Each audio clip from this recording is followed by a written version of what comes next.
Ok, então, na tela aí para vocês, a partir de agora, vamos começar, então, o estado de calamidade pública no ordenamento jurídico brasileiro, né? Vamos entender todos os decretos aí, tá? Do combate à pandemia da Covid-19. Beleza, pessoal? Chama aí quem não está aí ainda, vem para cá, manda mensagem aí no grupo, aí chama todo mundo para cá, para a sala de aula. Não perca a aula de hoje. Tema aí de altíssimo relevo, tá? Bastante atual aí, tenho certeza que você vai gostar muito da aula de hoje, tá certo? Então tá, pessoal, começando então, a partir de agora, o estado de calamidade pública no ordenamento jurídico brasileiro, tá? Vamos tentar compreender aí então, né, os decretos de combate à pandemia da Covid-19, tá certo?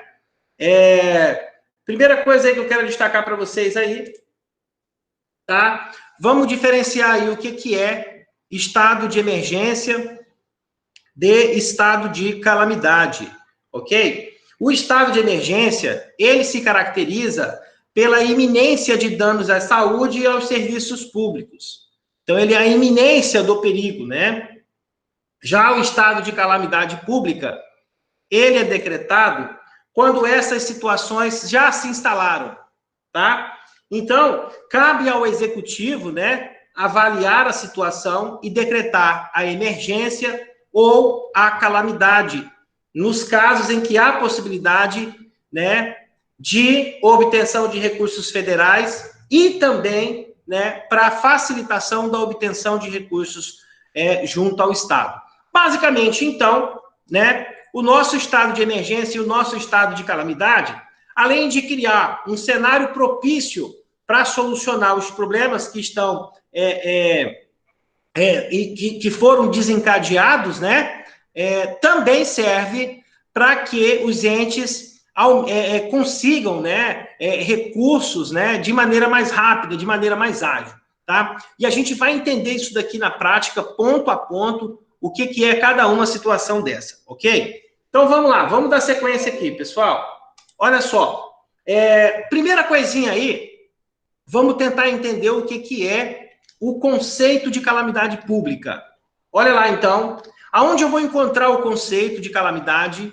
O conceito de calamidade, ele está lá no decreto 7.257, de 4 de agosto de 2010. Lá na regra do seu artigo 2º, no inciso 4, diz o seguinte, ó, estado de calamidade pública, situação anormal, provocada por desastres, causando danos e prejuízos que impliquem o comprometimento substancial da capacidade de resposta do poder público do ente atingido, tá? Então, aqui é a definição jurídica, né, do que é a calamidade pública, ok? Né? Pela doutrina, a gente vai encontrar diversas conceituações. Eu separei para vocês aqui essa daqui, que está lá no manual para a decretação da situação de emergência, né? Esse manual aqui foi elaborado pela Universidade Federal de Santa Catarina, tá? Pelo Centro de Estudos e Pesquisas sobre Desastres, tá? Como é que eles definem lá, então, como é que ficou conceituado lá no manual deles, né? O conceito de calamidade pública, ó. Situação anormal decretada em razão de desastre que excede a capacidade de resposta do município ou do estado atingido, requerendo auxílio direto e imediato do Estado ou da União para as ações de resposta e recuperação. Gente, esse conceito aqui é bem interessante, porque ele parte do princípio do reconhecimento aqui de uma situação de fato, tá? Em que o próprio ente político reconhece a sua incapacidade, né, perante o desastre ou perante, né, a situação anormal que se instalou dentro do teu território, tá? E, ao mesmo tempo, né, ele também o que indica a necessidade de um socorro emergencial, tá? Então, essa conceituação aqui, inclusive eu separei ela exatamente aí por conta disso daí, porque ela é o que mais se aproxima aí, né, da realidade fática, né, do decreto, né, da calamidade pública, tá ok? Vamos um pouquinho mais adiante aqui. E daí a gente vai começar a tratar agora da regulamentação, tá? Como é que funciona, então, a regulamentação do estado de calamidade, tá? A lei infraconstitucional que regulamenta o estado de calamidade é a Lei 12.608, tá? Ela regulamenta sobre o estado de emergência e de calamidade pública. Então, olha lá no início, logo, ó, lá na regra do artigo 6º, né, a gente já encontra lá no inciso 7 o seguinte, ó, compete à União instituir e manter sistema para declaração e reconhecimento de situação de emergência ou de estado de calamidade pública, tá? Gente, olha só, a gente tem que partir da ideia aqui, né, que o nosso sistema de repartição tributária, né, e principalmente o nosso modelo de pacto federativo, ele é construído de uma maneira em que a União centraliza a maior parte das atribuições e também da arrecadação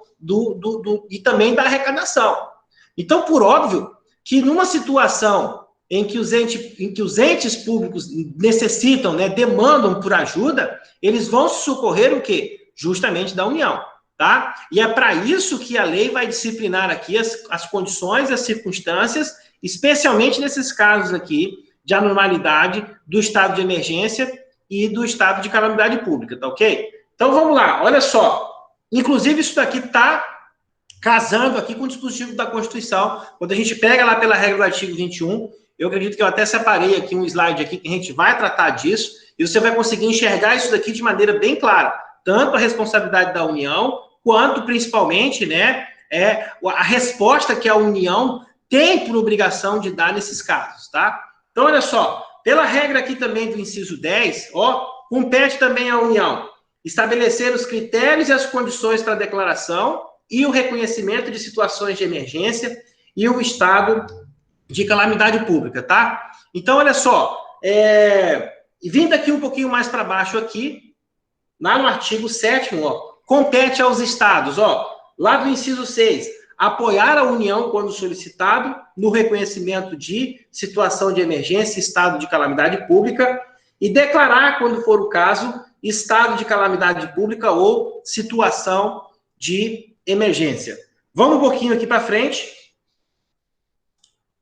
E daí a gente chega lá na responsabilidade dos municípios, olha aqui, lá na regra do artigo 8º, a gente vai encontrar a seguinte redação: declarar, ó, compete aos municípios declarar a situação de emergência e estado de calamidade pública, tá? Então, olha só, enquanto ao Estado compete prestar apoio e à União socorrer os entes públicos, né?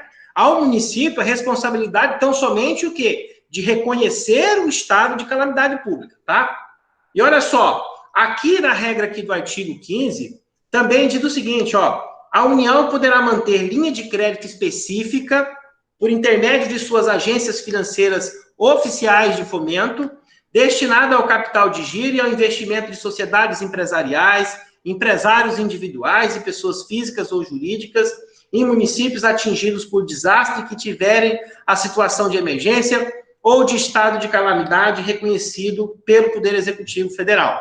Tá ok? Isso daqui, gente, ó, é regra de flexibilização, tá? Do repasse ou, né, de linhas de crédito inclusive para iniciativa privada, para poder ajudar no momento da calamidade pública, tá? Então, tudo isso daí que a gente está visualizando no momento, né, existe uma previsão legal para isso, e é exatamente disso daqui que a gente está tratando na aula de hoje, tá?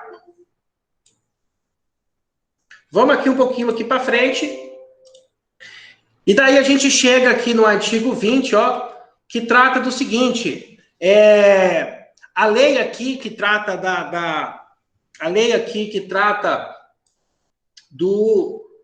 da regulamentação, né, do estado de calamidade aqui, né, a lei 12.608, ó, ela também altera a redação, tá, de alguns outros dispositivos, ó, especialmente aqui a própria emenda da redação da lei, olha lá, dispõe sobre a transferência de recursos da União a órgãos e entidades dos estados, do Distrito Federal e municípios, para execução de ações de resposta e recuperação nas áreas atingidas por desastre e sobre o Fundo Especial para Calamidades Públicas e da outras providências.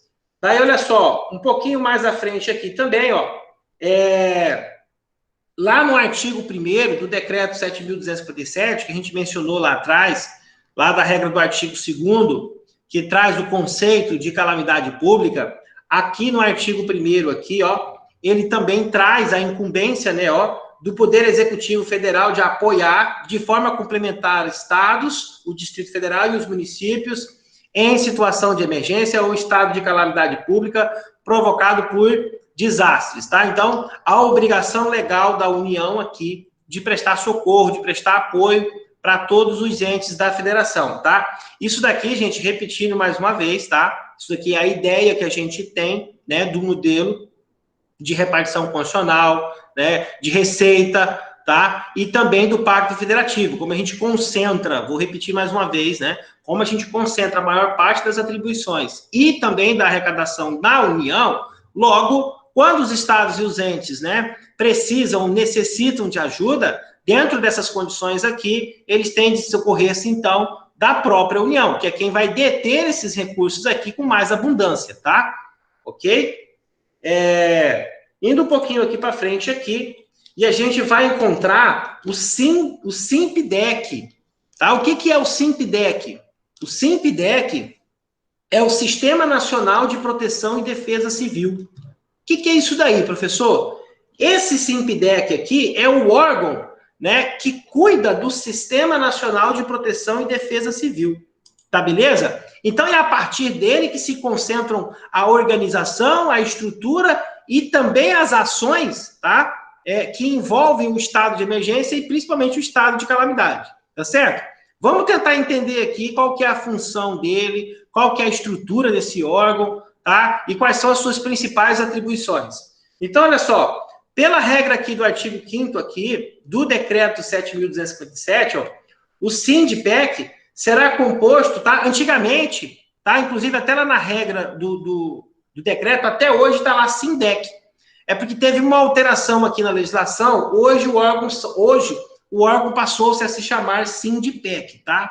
Mas eu preservei aqui a redação original aqui do decreto aqui na lâmina, tá? No slide aqui está a redação original, só que hoje esse órgão aí já sofreu, né, uma mudança aqui no seu nome aqui, em decorrência de uma série de mudanças na legislação, tá? Que tivemos aqui nos últimos anos em relação ao estado de calamidade pública, tá? Então, olha só, esse órgão aqui, então, ele será composto pelos órgãos de entidades da União, responsável pelas ações de defesa civil, bem como pelos órgãos e entidades dos estados, do Distrito Federal e os municípios que a ele aderirem. Então, olha só, o que ele está querendo dizer com isso daqui?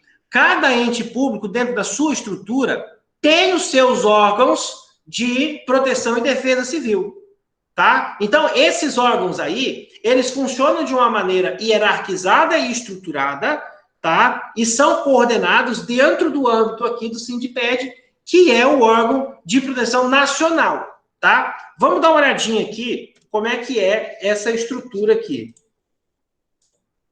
Olha lá.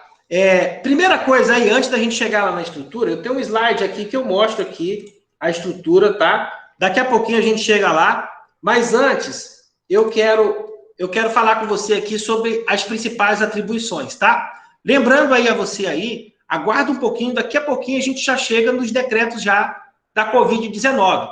É que eu preciso de mostrar para você primeiro toda a fundamentação legal, a estrutura desses órgãos, como é que funcionam esses mecanismos, mas já já a gente chega aqui nos decretos da pandemia, tá? Então, olha lá, primeira coisa aqui, qual é uma das atribuições? Eu separei aqui as principais, tá? Mas quais são aqui? Vamos lá.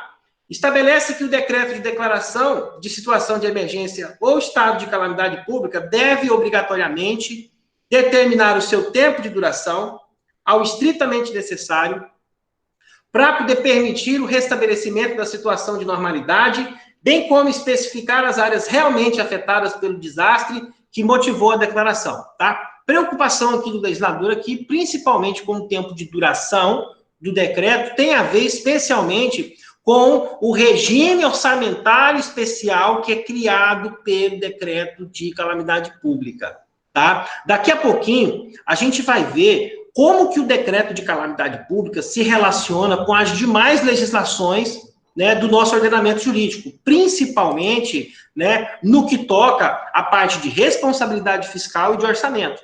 E a gente vai ver que tem uma série de flexibilizações. Então, portanto, aqui, a primeira preocupação aqui do legislador aqui é justamente, né,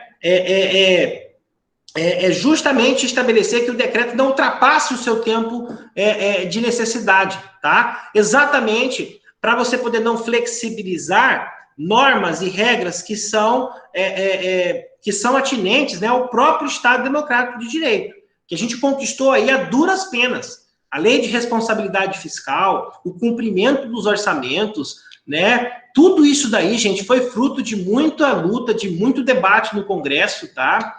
E a democracia, ela amadureceu muito depois disso daí. Foi a partir justamente da edição dessas leis, né, em que você possibilitou, inclusive, a responsabilização de gestores que não cumprem com essas metas. Nós tivemos, inclusive, um presidente da República que foi impeachmentado, né, por conta de não cumprir com as metas fiscais, tá?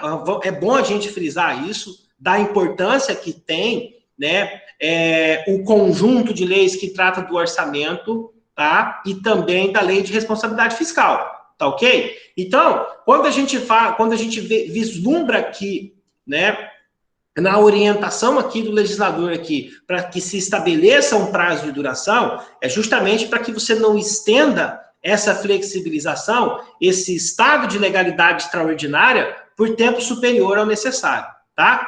Vamos seguindo aqui, ó. A decretação da situação de emergência ou de estado de calamidade pública não é e não deve ser feita com o objetivo único, né, de recorrer aos cofres do Estado ou da União para solicitar recursos financeiros. Lembra lá que eu disse para vocês, né, o estado de calamidade pública, ele deflagra uma situação em que você vai correr para dois sentidos, né? O primeiro, né, que é resolver a situação anormal. Aí tem uma série de medidas que são adotadas, né, para você poder controlar, retomar o controle da situação. Isso daqui a gente vê muito, especialmente nos desastres, tá? Em contrapartida, a gente também tem um outro fator aqui, né, que anda em paralelo com ele, que é justamente, né, os recursos financeiros que são alocados no estado de calamidade para poder socorrer aquele ente público necessitado. Obviamente que para você poder orientar e realizar todas essas atividades, exige-se um custo adicional. Esse custo adicional, ele não estava previsto no orçamento daquele município, daquele estado, obviamente. Então, é interessante a gente aqui observar o quê? É justamente através do reconhecimento do estado de emergência ou do estado de calamidade pública é que se consegue, né, acesso a esses recursos complementares, né, para poder atender aquela situação emergencial, tá? Agora, a diretiva aqui, a advertência aqui, é justamente no sentido do quê? Né, de que não pode haver essa solicitação aí com vistas apenas à solicitação de recursos, tá? Evidentemente que quando o Estado ou o município agir nesse sentido aqui, haverá consequências, tá? Então, é essa a advertência aqui, né, que a gente encontra nessa diretiva, tá? Vamos aqui para a última aqui desse slide, ó. A decretação significa o quê? A garantia plena da ocorrência de uma situação normal, o reconhecimento, né, daquela situação, do estado de fato, né, em uma área que determinou a necessidade de o executivo determinar a situação de emergência. A gente já viu aqui que o executivo tem que delimitar a região, a área afetada, tá? E que mais aqui, ó? Para ter efeito na alteração dos processos de governo e da ordem jurídica no território considerado durante o menor prazo possível para restabelecer a situação de normalidade. Olha só, justamente o que eu acabei de falar aqui. Como o estado de calamidade pública é um estado, né, de legalidade, extraordinária, então é necessário que se interfira, né, no próprio ordenamento jurídico, no seu funcionamento de um modo geral, para que você consiga flexibilizar aquelas regras, tanto de orçamento, quanto da lei de contratos e licitações, a gente vai ver isso daqui a pouco também, tá? E também da lei de responsabilidade fiscal. É justamente essa ruptura no ordenamento jurídico, né, no período de normalidade que a gente conhece, é que vai permitir que o Estado avance com a agilidade, com a velocidade que as pessoas necessitam, né? E que a própria situação de anormalidade requer para que seja resolvida. Ou seja, para que seja retomado o controle da situação, haverá a necessidade, né, de que esses princípios, de que essas regras sejam burladas. Só que tudo isso daí acontece, né, paradoxalmente, a uma autorização legal. Essa autorização legal é advinda do próprio efeito do decreto da calamidade pública. Ou seja, uma vez reconhecido o estado de calamidade pública, você tem todos esses princípios, todas essas normas de orçamento, de lei de responsabilidade fiscal e também de lei de contratos e licitações flexibilizadas para que você tenha, de fato, né, aí a oportunidade de você resolver o problema no menor prazo de tempo possível, tá? É essa aí a linha de raciocínio que você tem que ter. É por isso que esses períodos, tá, eles sempre são sucedidos de grande interesse dos órgãos controladores, tá? Uma vez afastado o período, né, do estado de calamidade pública, né, é necessário que entre, né, imediatamente esses órgãos de controle para poder apurar tudo, para poder auditar tudo, para poder verificar, né, se realmente essas verbas, esses recursos foram alocados e gastos de forma devida, tá? É muito importante a gente ficar de olho nisso daí, tá? Especialmente aí no período que a gente está vivendo agora, dinheiro saindo pelo ladrão, todo mundo recebendo um monte de dinheiro aí, Estado, municípios, né, órgãos, empresas, pessoas, tá? Então você tem aí um momento aí que o governo está abrindo literalmente os cofres para poder socorrer a situação, e é normal, ou pelo menos não deveria ser, mas acaba sendo, que haja algumas extrapolações. E depois que passar tudo isso daqui, né, é necessário, então, que esses órgãos de controle aí entrem em cena para, então, apurar se tudo foi gasto de maneira proba e de maneira eficiente, tá? Indo aqui um pouquinho para frente, ó. E a gente vai encontrar aqui também outras diretivas, né? Aqui, novamente, aqui, tratando aqui do Sistema Nacional de Proteção e Defesa, né? O SIMPDEC, né? Que é constituído aí, né, por esses órgãos e entidades aí da administração pública federal, dos estados, do Distrito Federal e dos municípios, e por entidades públicas e privadas de atuação significativa na área de proteção e defesa civil. Como eu disse para vocês, lá existe uma estrutura, e esses órgãos aí a nível de município e de estado, né, são todos eles coordenados, então, né, pelo Sistema Nacional, tá? Esse órgão aí, né, atualmente, ele funciona no Conselho Nacional de Proteção e Defesa Civil, que é o CONPDEC, tá? E ele está centralizado na Secretaria Nacional de Proteção e Defesa Civil, que atualmente é um órgão do Ministério de Desenvolvimento Regional, tá? Então, olha só, esse SIMPDEC aqui, ele poderá mobilizar a sociedade civil para atuar em situação de emergência ou estado de calamidade pública, e coordena também todo o apoio logístico para o desenvolvimento das ações e de proteção e defesa civil. Deixa eu ir para frente aqui. Agora sim, a gente está aqui, então, dentro já da estrutura, né, do Sistema Nacional de Proteção e Defesa Civil. Eu acredito que por aqui fica até mais fácil de você visualizar o que eu falei até agora, tá? Então, olha só, a gente tem aqui no topo da hierarquia, né, o órgão consultivo, que é o Conselho Nacional de Proteção e Defesa Civil. Ao lado dele, né, a gente tem aqui, então, como um órgão de assessoramento, né, e controle, o órgão central, que é quem vai fazer a coordenação, tá?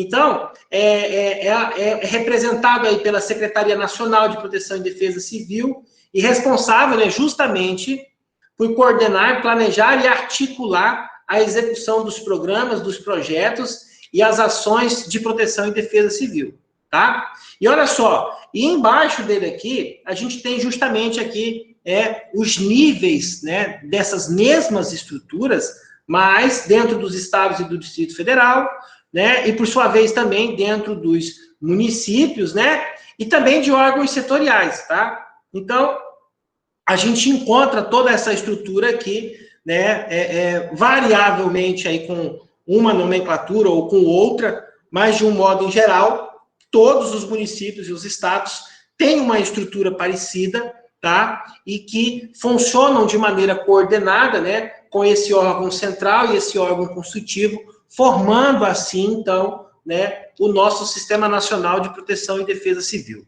tá?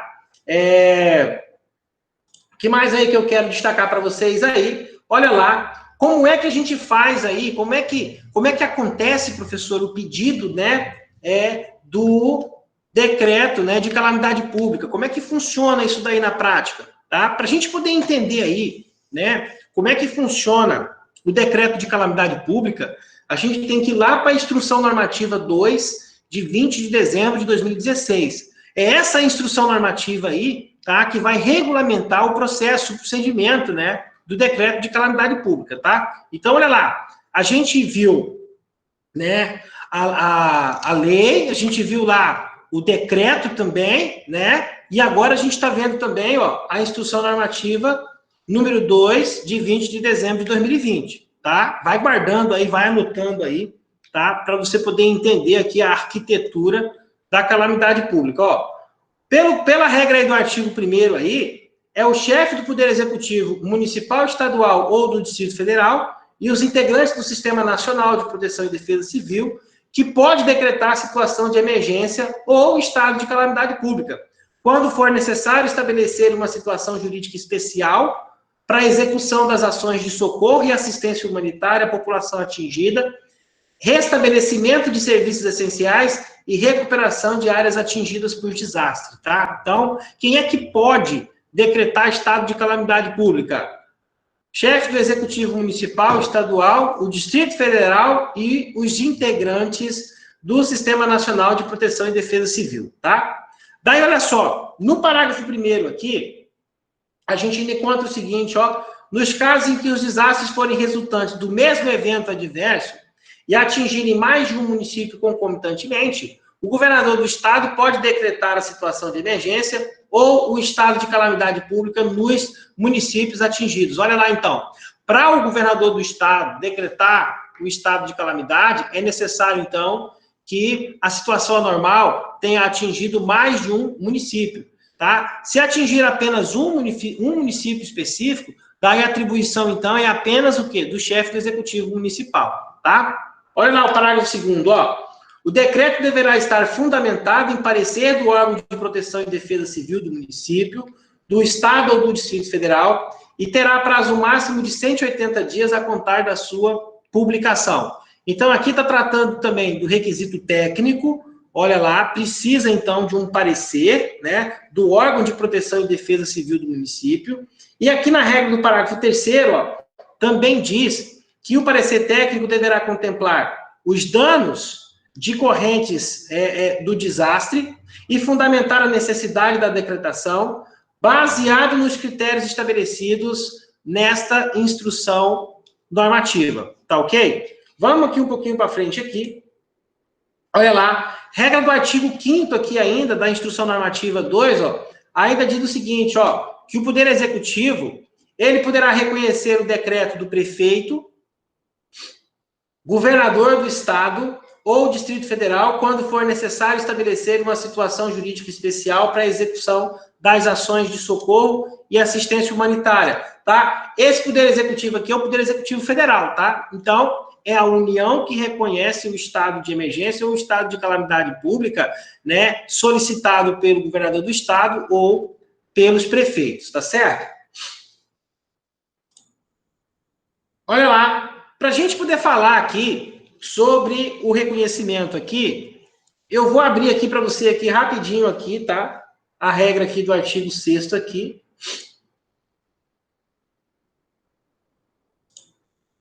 Então, a gente encontra aqui na regra do artigo 6º aqui, olha lá, o reconhecimento federal se dará por meio de portaria, mediante o requerimento do chefe do Poder Executivo do município, do Estado ou do Distrito Federal afetado pelo desastre. Vamos lá. O que tem que ter nesse requerimento? E daí aqui tem uma série de requisitos aqui que estão explícitas aqui no parágrafo 1º do artigo 6º, olha lá. Vamos começar aqui, então, a tratar deles. Ó, o requerimento tem que dizer as razões pelas quais a autoridade do poder executivo municipal ou estadual deseja o reconhecimento. Que mais? Necessidade comprovada de auxílio federal complementar, data e o tipo do desastre, especificação dos benefícios federais a serem pleiteados, tá, para atendimento às vítimas dos desastres, conforme disposto em legislação. Gente, tudo isso daqui é o governador do estado ou do município que tem que especificar aqui no requerimento que pede o reconhecimento do estado de calamidade pública, tá? Olha lá, que mais? Do inciso 4 aqui, ó. Deve contemplar a fundamentação legal e estar acompanhado ainda dos seguintes documentos. O decreto da SE ou da SCP, SE é situação de emergência ou estado de calamidade pública, tá? É a sigla, tá ok? Do ente federado solicitante, que mais? O formulário de informações do desastre, esse daqui é o FID, tem um modelo já estabelecido pela Secretaria Nacional, então existe um modelo pronto, um formulário que o município ou o estado tem que preencher e enviar para lá, tá? Que mais aí que a gente vai ter aí, ó? A declaração municipal de atuação emergencial. Olha aqui, o parecer técnico do órgão do município, tá? Que mais? O relatório fotográfico, outros documentos e registros que comprovem as informações declaradas e auxiliem na análise do reconhecimento federal, tá? E o parágrafo 2º aqui, que ainda diz o seguinte, ó, os documentos mencionados nesse artigo deverão ser enviados ao Ministério da Integração Nacional via integrado de sistemas sobre desastres. Então, existe até um protocolo, tá, para o envio, um banco de dados em que é feito o envio disso daí, tá? Também abastecido com esses dados e essas informações, tá? Conforme estabelecido também, daí você vai ter que olhar aqui, ó, a portaria número 526, de 6 de setembro de 2012, tá? Observado aí também os procedimentos e os critérios estabelecidos pela legislação pertinente, tá? Nos casos aí de desastre súbito, tá?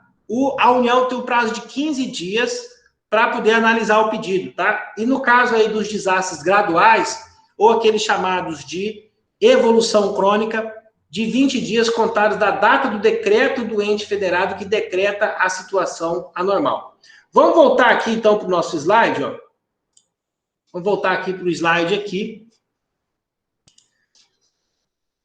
A gente já falou aqui, então, dos requisitos, né? E agora, a gente vai começar a fazer uma análise aqui, então, tá? Do estado de calamidade com o ordenamento jurídico brasileiro como um todo, tá? Primeira coisinha aí que eu queria chamar a tua atenção, a calamidade pública, ela aparece pelo menos em 5 ocasiões na Constituição Federal, tá? A primeira ocasião que ela vai aparecer aqui, tá lá na regra do artigo 21 da União. Vocês lembram o que é o artigo 21 da Constituição? Trata do que mesmo? São as atribuições exclusivas administrativas da União, não é isso? Exatamente aquelas o que são indelegáveis, tá? Então, olha só, aqui, na regra do artigo 21 aqui, tá aí, lá no seu inciso 18, já vai aparecer aqui a primeira atribuição da União, ó, planejar e promover a defesa permanente contra as calamidades públicas, especialmente as secas e as inundações. Então, a política, né, de controle e defesa civil, ela é o quê? De caráter permanente. Muito embora a gente sabe que isso daqui na prática não é assim que funciona. Cidades, por exemplo, como São Paulo e Belo Horizonte, enfrentam inundações todos os anos. E é incrível como que o poder público não consegue simplesmente resolver esses problemas, tá? Isso daqui é um ponto de crítica também que a gente tem que ter a respeito de tudo isso daí que está acontecendo, tá? Tudo bem, a questão da pandemia é outra situação, até porque advém de um fator viral, foi inclusive um fator externo, a gente sabe hoje que a contaminação veio de fora, né? Não foi, então, portanto, uma negligência do poder público, muito embora a gente possa questionar se as ações que o governo está tomando atualmente estão sendo suficientes, né, para poder combater a pandemia, isso sim a gente tem que discutir, mas a origem dela não, aí ok, tá? Realmente, né, o governo, o Estado, né, ele não tem culpa nisso daí, mas em relação aqui, por exemplo, aqui, principalmente aqui as secas e inundações, né, em que pese a Constituição foi escrita lá em 88, depois de mais de 35 anos, a gente ainda consta com esses mesmos problemas, nos mesmos locais, reiteradamente, ano após ano, inclusive alguns desses municípios aí mais atingidos aí, com decretos de calamidade pública sendo decretados sistematicamente ano após ano. Você está praticamente aqui dando um cheque em branco para o camarada poder gastar toda vez que acontece um problema lá, tá? Esse é um ponto de crítica aí, de reflexão, que eu quero que vocês façam, tá? Voltando aqui, então, daí a gente vai lá para o artigo 136, aqui a calamidade pública está em outro contexto, tá? Aqui está dentro do contexto lá do estado de defesa, da regra do artigo 136 da Constituição. Isso daqui também é considerado situação de intervenção ou de extralegalidade, tá? Mas aí é fora de um contexto que a gente está discutindo aqui, tá? Daí a gente vai aqui para o artigo 148. Olha que interessante isso daqui, tá? Se vocês acham que já passou o pior, calma que quando eu fizer a leitura aqui do 148, vocês vão entender do que eu estou falando. Olha aqui. A União, mediante lei complementar, poderá instituir empréstimos compulsórios. Imposto para você poder pagar. E qual que é uma das situações aqui, ó? Olha lá no inciso 1. Para atender a despesas extraordinárias decorrentes de calamidade pública, de guerra externa e de sua iminência. Ou seja, calma aí, se você acha que está ruim, ainda pode piorar um pouco.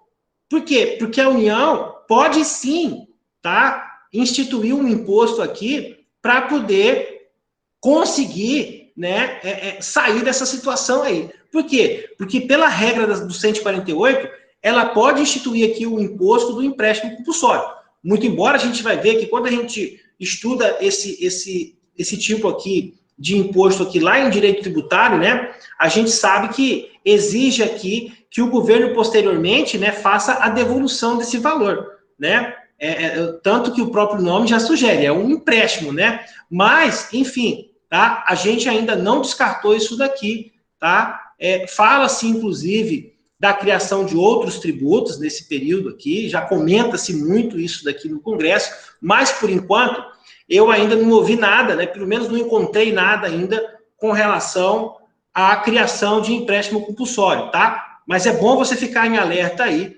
porque se aparecer aí, na mídia aí, o empréstimo compulsório, daí você vai lembrar da aula de hoje. O professor falou mesmo que tinha essa possibilidade lá. E por que tem essa possibilidade? Exatamente por conta do decreto de calamidade pública, que pela primeira vez na história do país, tá, foi de âmbito nacional. Que mais aí que a gente tem aqui, então, ó? Lá na regra do 167, ó, aqui sim a regra de ouro da calamidade pública, tá? Exatamente em razão dela é que você tem toda uma atenção para o período da extralegalidade, exatamente em função aqui da regra do 167, porque olha só o que diz aqui o parágrafo 3º, ó. São vedados. Primeira coisa, olha lá.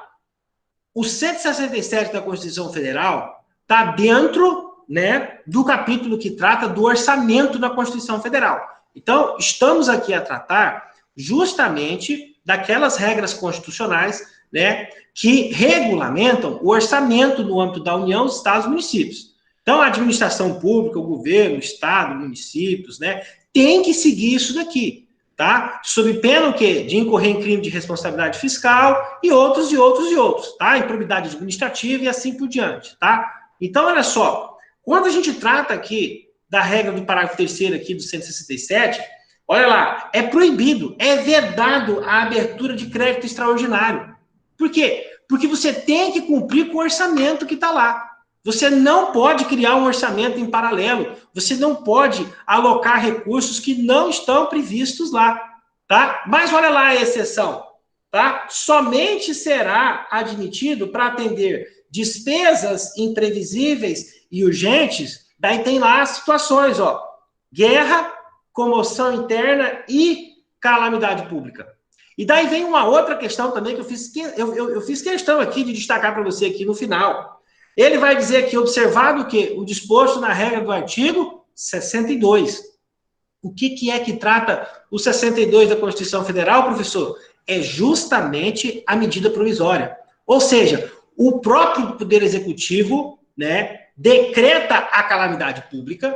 Daí, uma vez reconhecido o estado de calamidade pública pelo Legislativo, tá? Daqui a pouquinho a gente vai mostrar isso daqui na prática para vocês, como é que funcionou na questão da Covid-19. Daí, então, ó, surge, né, exatamente aquele momento de ruptura da normalidade do nosso ordenamento jurídico no que diz respeito à lei de responsabilidade fiscal, orçamento, contratações, licitações. A gente tem aquilo que a gente chamou aqui no início da aula, né, de uma extralegalidade, tá? E daí você parte aqui o quê?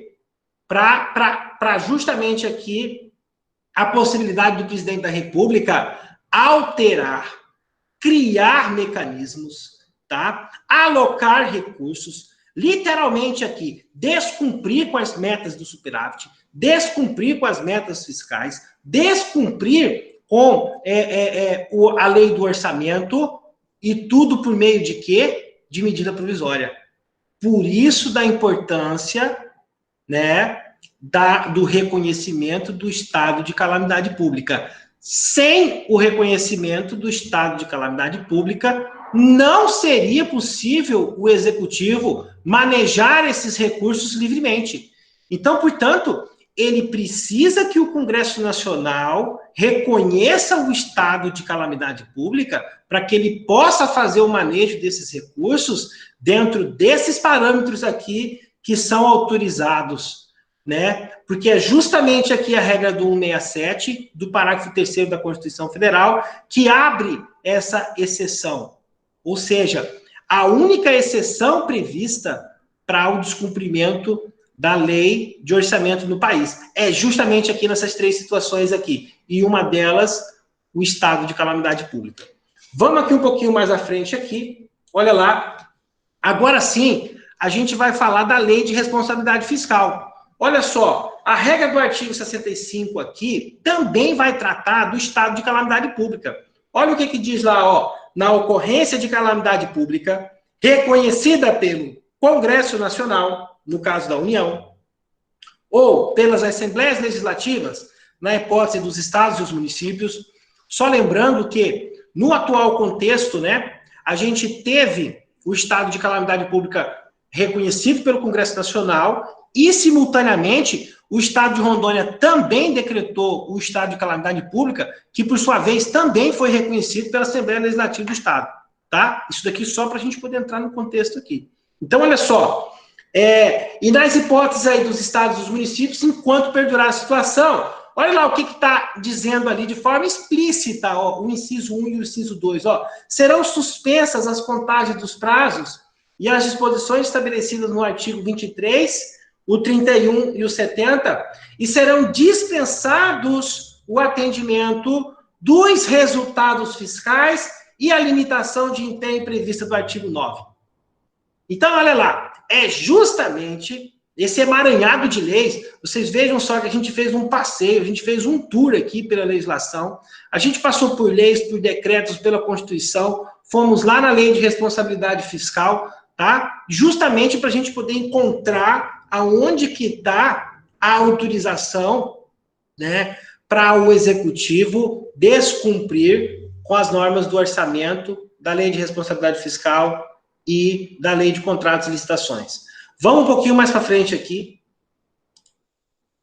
Olha só, referente aqui à lei de contratos e licitações, o que a gente vai encontrar? Ó, artigo 24, é dispensável a licitação.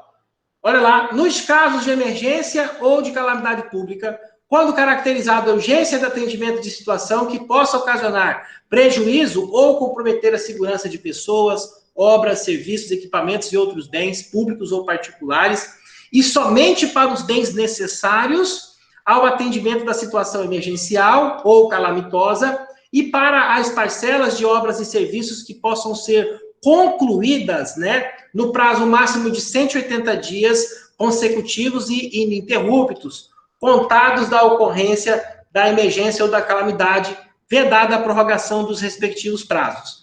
Vamos analisar isso daqui com calma, porque essa liberdade aí do executivo, ela não é absoluta, né? Olha só, para você ter uma ideia, aqui na regra do artigo 24, aqui ela traz algumas observações que devem ser feitas.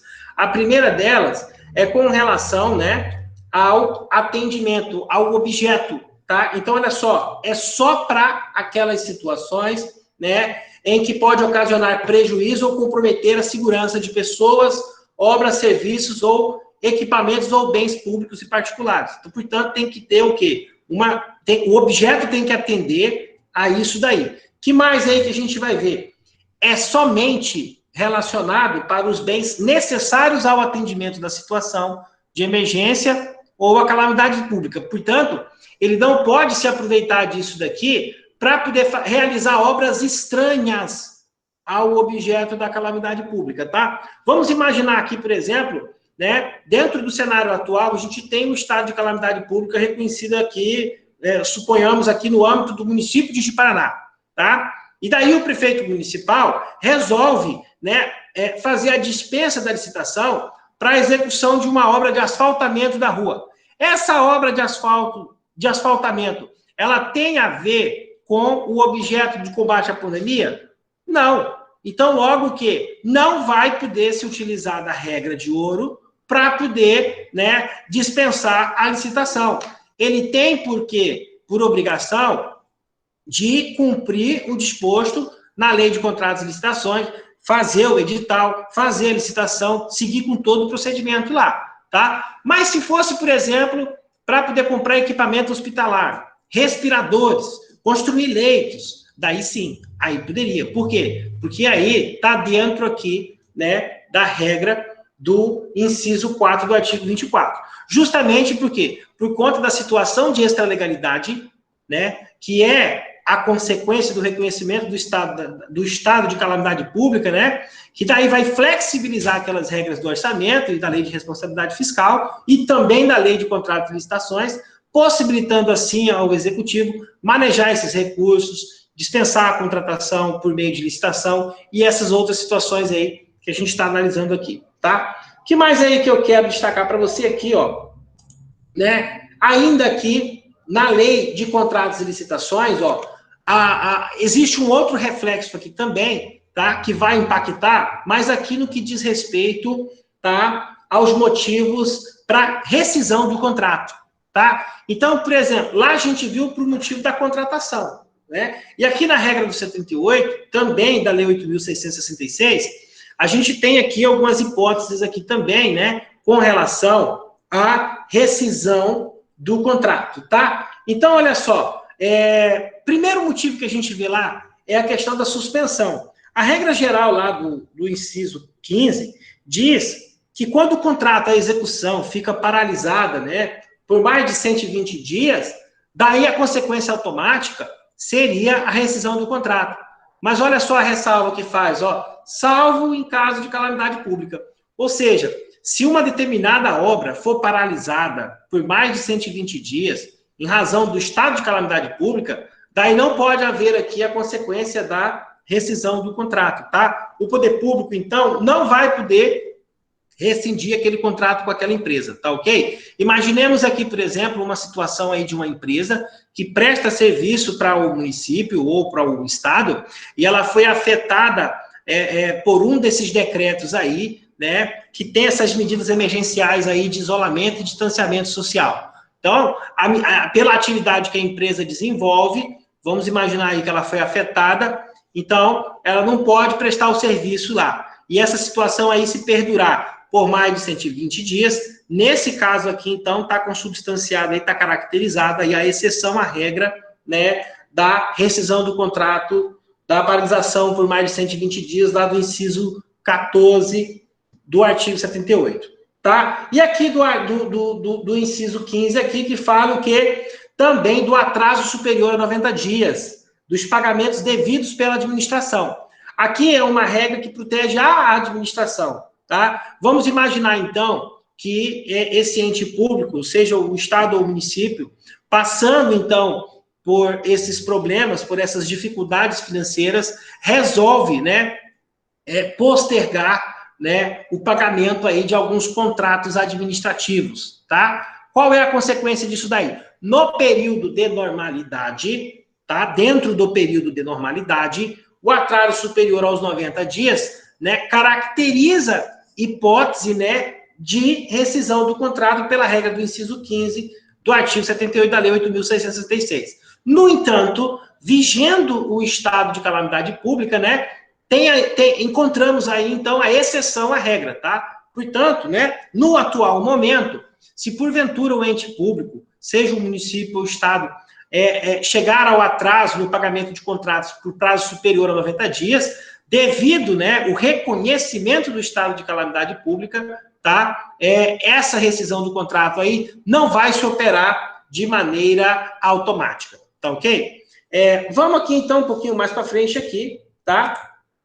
E aqui a gente tem uma outra implicação aqui da calamidade pública que diz respeito às Forças Armadas, tá? Professor, quer dizer, então, que o decreto de calamidade pública interfere também nas Forças Armadas? Sim, e a gente vai ver isso daqui agora. Olha só o que diz a regra do artigo 28, tá? Do artigo 3º da Lei 8.239. A Lei 8.239 é a lei que regulamenta o serviço obrigatório militar no país. E olha aqui o que diz aqui o parágrafo 4º, ó. O serviço alternativo incluirá o treinamento para atuação em áreas atingidas por desastre, em situação de emergência e estado de calamidade pública, executado de forma integrada com o órgão federal responsável pela implantação das ações de proteção e defesa civil. Portanto, olha só, no caso lá daquelas pessoas que estão sujeitas aqui, né, à prestação do serviço alternativo ao serviço militar obrigatório, tá? Elas podem, então, ser incluídas ou inseridas dentro desses programas aqui, tá? Da Secretaria Nacional de Proteção e Defesa Civil. Portanto, olha só, você tem também aqui, então, uma implicação direta aqui do estado de calamidade pública, até mesmo, né, com relação ao funcionamento das Forças Armadas, né? Realocação aí de mão de obra, tá? Dentro aqui da regra aqui, né, do artigo 28 aqui, tá? Que mais aí que eu quero destacar para você aqui?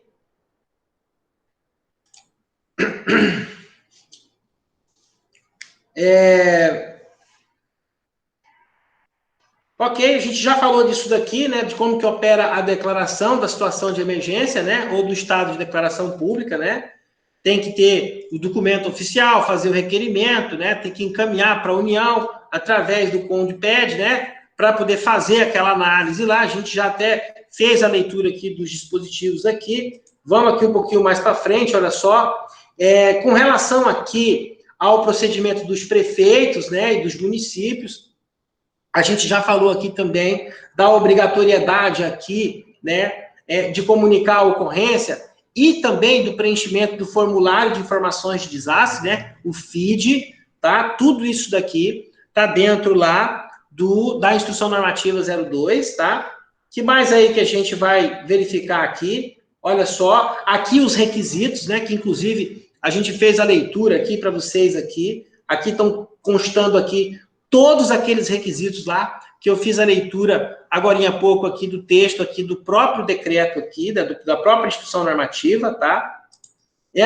E por fim aqui, olha só, como é que funciona aqui o reconhecimento pelo governo federal, os prazos, o prazo de 15 dias para o desastre súbito e os desastres gradual e de evolução crônica, o prazo de 20 dias, regra que a gente comentou aqui lá do artigo 6º, parágrafo 2º, inciso 1 e inciso 2 do da instrução normativa número 2 também, tá? Agora sim, olha só, vindo aqui então para aquela parte da aula que eu prometi para vocês, tá? Vamos comentar um pouquinho aqui então sobre os decretos de calamidade para combater a Covid-19, tá? Vamos entender um pouquinho aí como é que funciona isso daí. Olha só, dentro desse contexto aí, né, principalmente aqui, em que pese a pandemia seja do final do ano de 2019, a gente começou a sentir os impactos aqui no Brasil, né, por volta aí do mês de fevereiro e março, né? Então, demorou um pouquinho de tempo aí para ela poder chegar aqui até nós, tá? Mas chegou e veio com tudo. E obrigou, inclusive, o país, né, inteiro a tomar uma série de providências. Dentre elas aí, né, os governos da União, dos estados e dos municípios, então passaram a emitir uma série de decretos aí para o combate à pandemia de coronavírus em todo o país, tá? São decretos de calamidade pública, leis, medidas provisórias, enfim, que estão impondo aí uma série de restrições à população. Olha só, eu peguei aqui só os principais. Tem um portal lá do governo que tem todas as normas, né, todas as resoluções, as medidas provisórias, as legislações e os normativos que foram expedidos durante o período da Covid-19. Mas aqui, eu selecionei para vocês aqui as principais que nos trouxeram aqui até a presente data de hoje, tá? Essa pesquisa aqui eu fiz ontem, então ela está bastante atualizada. Vamos começar aqui pela portaria número 188, de 3 de fevereiro de 2020. Essa portaria aí, tá? Ela declara a emergência em saúde pública de importância nacional em decorrência da infecção humana pelo novo coronavírus, tá? Então, em 3 de fevereiro aí de 2020, foi, então, decretado o estado de emergência, tá?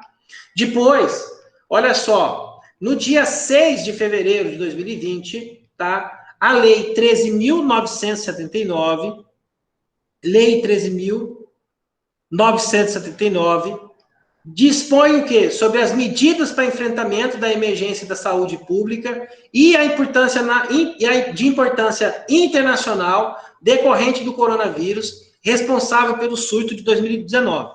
Então, aqui começa a ter o agravamento da situação. Foi a partir daqui, então, que o governo federal tem as primeiras impressões aí, né, do estrago que a Covid fez pelo mundo afora, daí começou a bombar nos noticiários aí do mundo inteiro, especialmente na China, nessa época aqui, ainda estava vivendo o pico, né, da crise do coronavírus. E o governo, então, preocupado com o que estava acontecendo lá, até porque os primeiros casos aí de contaminação já estavam desembarcando no país, especialmente no Rio de Janeiro e São Paulo. Então, o governo, então, edita, então, a lei que é aprovada pelo Congresso Nacional, trazendo aí uma série de diretrizes gerais, tá, para o combate da pandemia.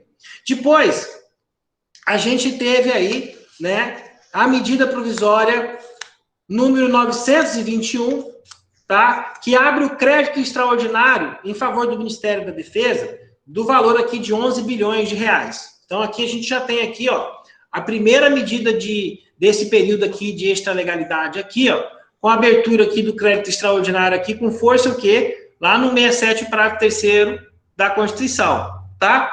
Depois, na sequência, ó, a gente tem a medida provisória 924, do dia 13, 6 dias após somente, ó.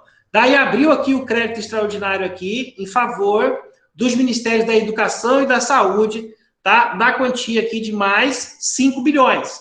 Mais uma vez aqui, tá? Segunda medida aqui, então, aqui, já dentro do período aqui da extralegalidade, ó.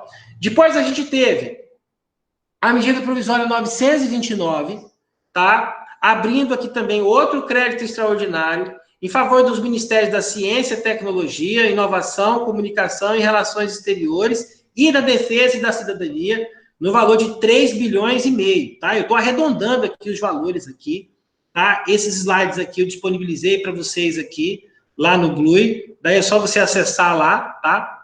E daí, olha só, enfim, O decreto legislativo aqui, número 6, de 20/3/2020, eu até destaquei ele aqui em vermelho, aqui no centro, porque esse daqui é o decreto do Congresso Nacional, o decreto legislativo, né, aprovado pela mesa do Congresso Nacional, tá, que reconhece, né, para os fins do artigo 65 da lei complementar, lembra lá que a gente mencionou ele aqui agora há pouco, do artigo 65, né, da lei complementar, da lei 101, tá, a ocorrência do estado de calamidade pública nos termos que foi o quê? Da solicitação do presidente da República. Então, esse daqui foi o passo mais importante dentro desse contexto aqui, que foi o reconhecimento aqui do Congresso Nacional do estado de calamidade pública em todo o país, ó, de nível nacional. Foi a primeira vez que isso daqui aconteceu na história do país. É inédito isso daqui, tá?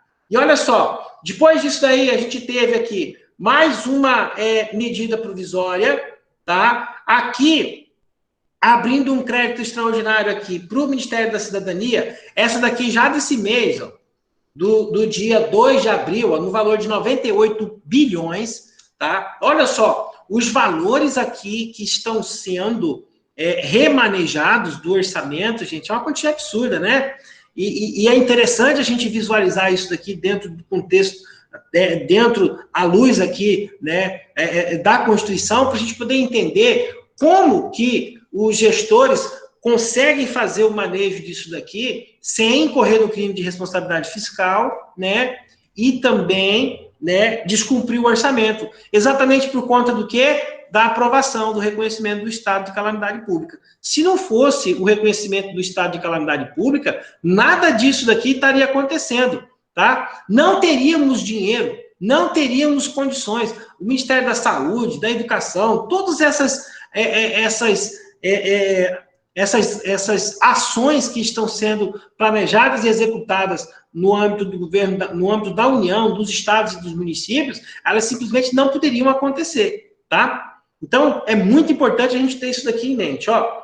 Depois, olha só, a gente tem aqui também a medida provisória número 938, essa daqui também ela tem um marco importante, porque ela dispõe sobre a prestação de apoio financeiro pela União aos entes federativos que recebam recursos do Fundo de Participação dos Estados, do FPE, e o Fundo de Participação dos Municípios, o FPM, com o objetivo de mitigar as dificuldades financeiras decorrentes do estado de calamidade pública.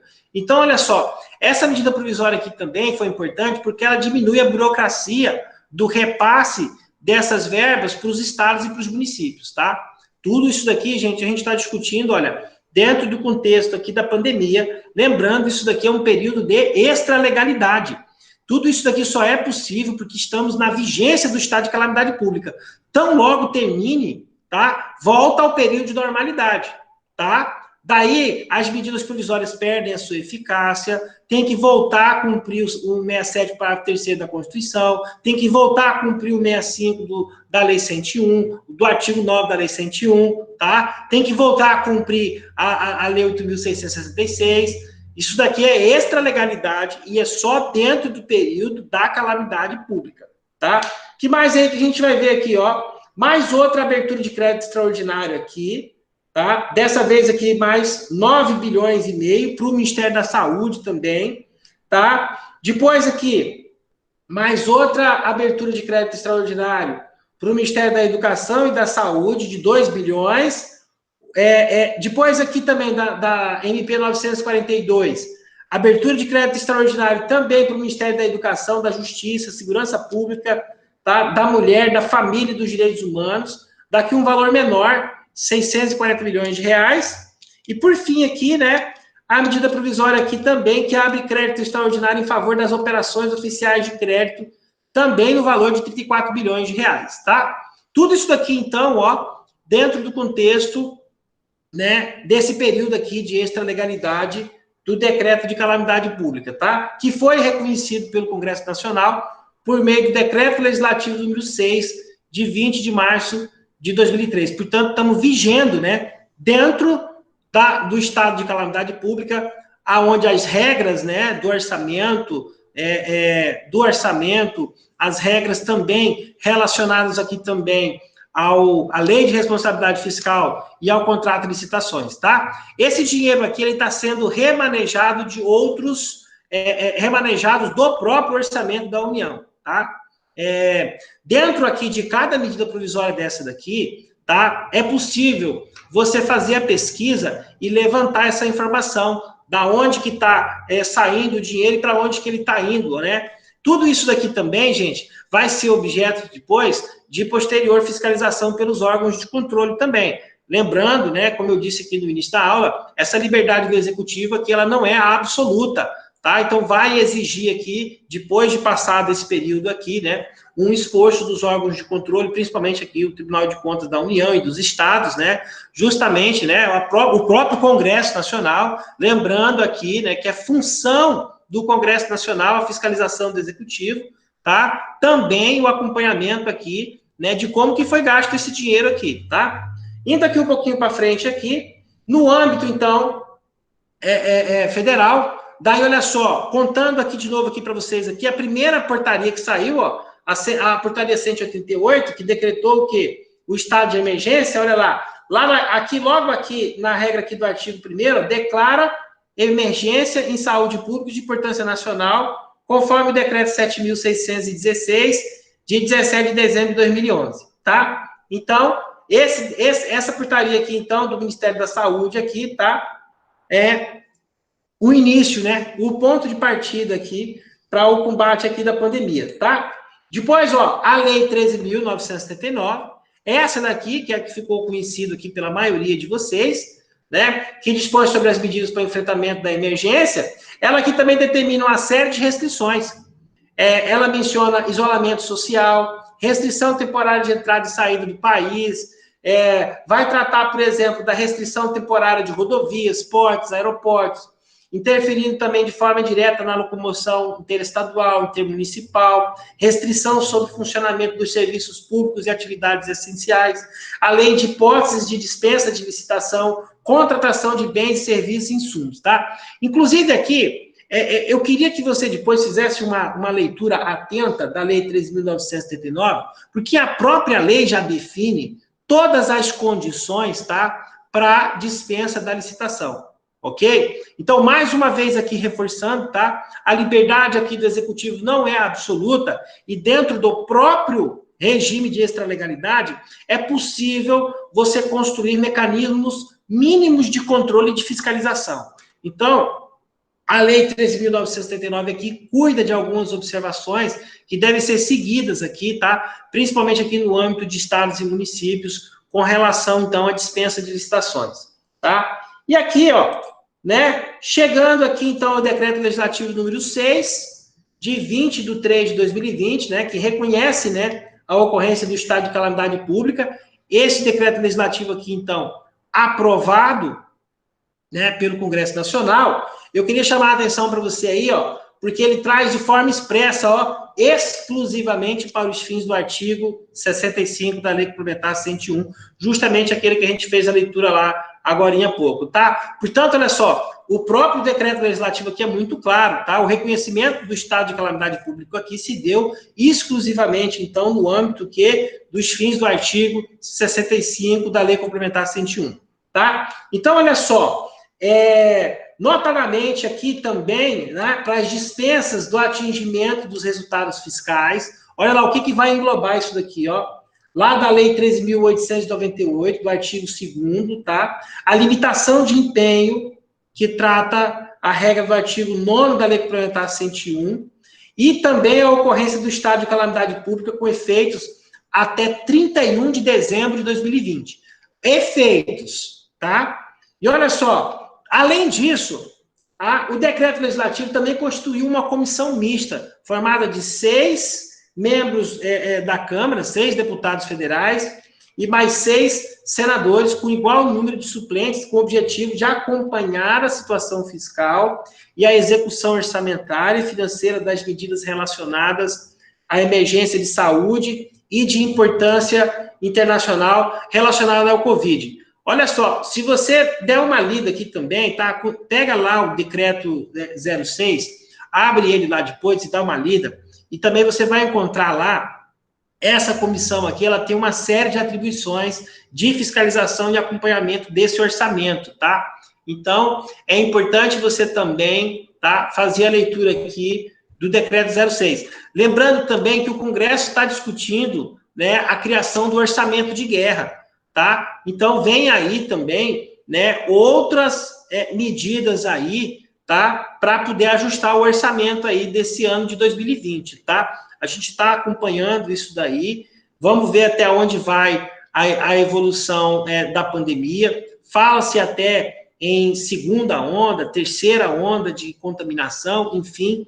A gente ainda sabe muito pouco sobre o avanço da doença, né? O que a gente sabe é que as pessoas estão sofrendo lá na ponta, né? Olha o caos que está vivendo aí Manaus, principalmente Manaus, o Ceará, né? O estado de São Paulo também, né? Passando aí também por um sistema de colapso, né? Do seu sistema de saúde, o Rio de Janeiro também, enfrentando grandes dificuldades, enfim, a gente tem aí alguns pontos críticos aí em que o governo não está conseguindo resolver o problema lá na ponta, né? Então, a gente ainda não sabe ainda até onde essa corda vai esticar, tá? O que a gente sabe, né, é que existe aqui um emaranhado, aqui, uma estrutura normativa mínima, né, que foi preparada para esse período, tá? Justamente para a gente poder, dentro desse contexto aqui de extralegalidade, a gente conseguir superar, né, a pandemia da Covid-19, tá? Lembrando, gente, que aqui, obviamente, que eu estou tratando, né, de um aspecto técnico, jurídico, e não estou tratando aqui das medidas de combate lá na ponta, aquelas que são de caráter de caráter da saúde, né? Essas aí eu não estou tratando aqui na aula, até porque eu nem tenho o conhecimento técnico para discutir isso, né? O que a gente está lidando aqui na aula de hoje aqui é especificamente aqui com relação ao contorno disso dentro do ordenamento jurídico brasileiro e como é que isso daqui vai ser tratado, né? E como é que a gente vai fazer para a gente poder analisar tudo isso daqui, tá? Vamos lá. O que mais aí que eu quero destacar para você aí, tá? Dispensa também aqui o governo federal de obedecer ao limite do déficit, tá? Aquela diferença entre receita e despesa estava previsto aí para esse ano aqui de 124,1 bilhões. Provavelmente o governo vai se endividar muito mais, tá? Então, o decreto legislativo que também isenta o governo de cumprir essa meta, tá? Também garante medidas econômicas, por exemplo, como o auxílio emergencial. Olha lá que interessante. A gente até falou sobre isso daqui no início da aula, né? Que o decreto de calamidade pública permite também, né, a ajuda lá na ponta, não só para o governo, mas também para entidades privadas e também para as pessoas que estão passando, né, que foram atingidas, né, pela situação de anormalidade. No caso aqui da Covid-19, o governo criou, então, o auxílio emergencial justamente para poder ajudar aquelas pessoas que, em razão dessas medidas emergenciais, principalmente o distanciamento, o isolamento, né, e a paralisação de diversas atividades econômicas do país, que levam essas pessoas a ficarem em casa e elas precisam de se alimentar, precisam de recursos. Então, o governo cria, então, o auxílio emergencial para dar um suporte para essas pessoas, né? Inicialmente, esse valor ia ser de R$200, depois o Congresso chegou à conclusão que precisava de um valor um pouco maior, me parece que aumentou para 500, e o próprio presidente da República depois elevou ele para R$600. Já tivemos aí várias pessoas aí em todo o país que já sacaram o benefício. Recentemente, inclusive, eu estava assistindo uma entrevista do presidente da Caixa, estima-se aí que quase na ordem aí de 70 milhões de pessoas, né? A princípio, o governo imaginava entre 46 e 57 milhões de pessoas, mas esse número está só crescendo a cada dia e a expectativa aí, já alguns falam aí até mesmo na casa de mais de 70 milhões de brasileiros aí recorrendo ao auxílio emergencial, tá? Então, olha só, o decreto de calamidade pública aí também no âmbito federal é inédito, né? Que a gente já comentou isso daqui, nunca teve antes na história do país, tá? É a primeira vez, tá? E no âmbito de Rondônia, aqui sim, ó, estamos chegando aqui na parte final da nossa aula, tá? No âmbito de Rondônia, ó, o decreto número 24.887, tá? E ele vai trazer aí, né, entre as medidas emergenciais aqui, principalmente a proibição do transporte de mototáxis, a operação aeroviária, realização de eventos e de reuniões de qualquer natureza, acima de 5 pessoas, permanência e trânsito de pessoas em áreas de lazer e convivência pública, né? Olha aqui, funcionamento de cinemas, teatros, bares, clubes, academias, balneários, banhos, guardas, restaurantes, lanchonetes, estabelecimentos congêneres, ó, funcionamento de galerias de lojas e comércios, shopping centers, centros comerciais, né? A exceção aqui do quê? Ó, de açougues, panificadoras, supermercados, caixas eletrônicos, clínicas de atendimento da área da saúde, farmácia, consultório veterinário, posto de combustível, os atacadistas, né? As distribuidoras, as indústrias, as oficinas mecânicas, autopeças e os serviços de manutenção. E também, também trouxe aqui a suspensão, né, do ingresso no território estadual de veículos de transporte público e privado que vêm do exterior, né, do território internacional. Suspendeu também a participação em viagens oficiais e reuniões de treinamentos. Isso aqui com relação aos servidores do Estado, né, do Poder Executivo. E também, olha só que interessante isso daqui, todas as cirurgias eletivas em hospitais públicos e privados foram suspensas. Isso daqui justamente para você poder, o que não, sobrecarregar o sistema de saúde. Caso, né, venha a ser necessária a utilização desses leitos aqui, eles não estejam ocupados aqui por pessoas que estavam realizando procedimentos de cirurgias eletivas, né? Então, gente, olha só, o que eu tinha para poder passar para vocês aqui a respeito, né, do decreto de calamidade pública no ordenamento jurídico brasileiro era isso, tá? Também comentamos aí bastante sobre os decretos de calamidade do âmbito nacional e também do âmbito do Estado. Lembrando que, recentemente, o STF aí já definiu que essas medidas emergenciais aqui, em sua maioria, são de competência dos próprios estados e os municípios. Isso daqui tem sido, inclusive, objeto de muito debate entre o próprio presidente da República e alguns governadores e alguns prefeitos, especialmente pelas posições que eles tomam, né? Não vou entrar no mérito agora de cada um, mas é sabido, isso daí está claro para todo mundo. O presidente defende uma linha, né, de retorno às atividades, enquanto que esses estados e esses municípios que estão lá na ponta, ainda sofrendo com os efeitos da pandemia, defendem que o período, né, do isolamento social deve ser esticado. Isso daí interfere muito na economia do país e, portanto, em razão disso, que a gente está assistindo essa discussão aí, né, que se formou em torno desse assunto aí, levou até a queda de um ministro da Saúde aí há 2 semanas atrás. O Mandetta saiu e deu lugar para o Tait, né? Tudo isso daí vocês estão acompanhando aí na internet, né, nos jornais, e isso daí acabou fazendo parte aí da rotina de todos nós brasileiros, né? Mas o importante que eu queria trazer para você aqui hoje era justamente a gente enxergar isso daqui pelo ângulo, né, técnico-jurídico, especialmente a criação, né, do hiato, durante o período do hiato, ou seja, do período de vigência do decreto de calamidade pública, né, essa natureza de extralegalidade que permite que o executivo, né, acabe lançando mão da lei de responsabilidade fiscal, da lei de contratos e licitações e de dispositivos também da Constituição e da lei orçamentária para remanejar esses recursos aqui em atendimento das situações, em atendimento da situação de normalidade, tá? Eu espero que vocês tenham gostado, tá? Se vocês tiverem alguma dúvida, alguma pergunta, vocês podem mandar para mim, tá? No meu e-mail, ou também pelo Blue, tá? Bom, pessoal, era isso aí que eu tinha para tratar hoje com vocês.